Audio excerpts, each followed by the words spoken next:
আসসালামু আলাইকুম, সবাই কেমন আছো আপুরা? আলহামদুলিল্লাহ আমি ভালো আছি। আজকে আমি তোমাদেরকে দেখাবো আমি কিভাবে হাতার তালপাট কাটি। তোমরা তো জানোই যে আমি সবচেয়ে সহজ নিয়মে তালপাট কাটিং করার চেষ্টা করে থাকি। দেখো, হাতার তালপাট যদি ঠিকঠাক কাটিং না হয় তাহলে তো অনেক অনেক ঝামেলা। আমি যখন তোমাদেরকে কাগজে কেটে দেখাই, দেখো ওইটা শিক্ষণীয় থাকে, ওইটা প্রফেশনাল কিন্তু থাকে না। শিখার পর একটা মানুষ প্রফেশনাল হয়। আজকে আমি আমার প্রফেশনাল একটা কাস্টমারের ড্রেসের হাতার তালপাট কাটিং করব।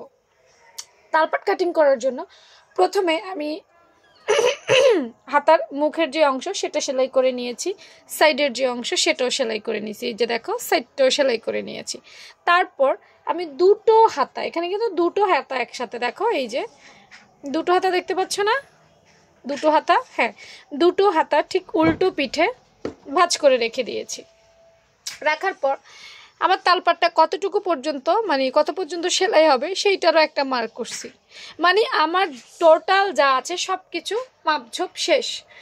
এখন সব কিছু কমপ্লিট করার পরেই আমি তালপাট কাটি। ফাইনালি খুব সুন্দর করে একটার উপর আরেকটা বিছিয়ে নেই, একটু এদিক সেদিক নড়াচড়া করা যাবে না, একদম সুন্দর করে সব কিছু করার পর তারপর এখানে কয়টা পার্ট দেখো, একটা পার্ট, দুইটা পার্ট,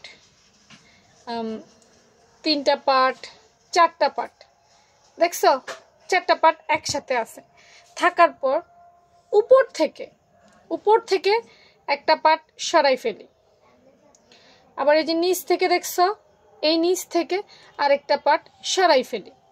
উপর থেকেও একটা সরাই ফেলি, নিচ থেকেও একটা সরাই ফেলি। তাহলে মাঝখানে কয়টা রইল? মাঝখানে দুইটা পার্ট রইল। হ্যাঁ, এই দুইটা পার্টকেই আমি সুন্দর করে তালপাট কেটে নিব।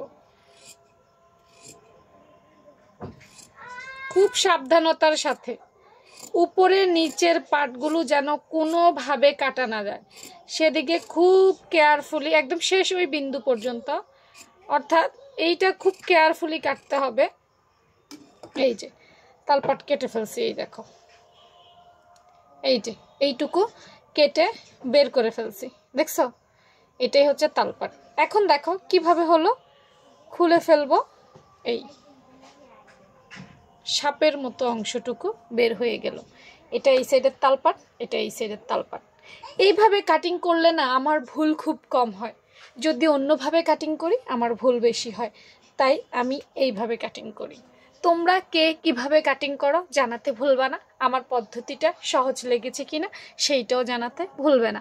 যারা এখনও পেজে ফলো দাও নাই, ফলো দিয়ে রাখো, কারণ একদম নিউ ট্রিক্স আমি শেখাবো তোমাদেরকে। আল্লাহ হাফেজ।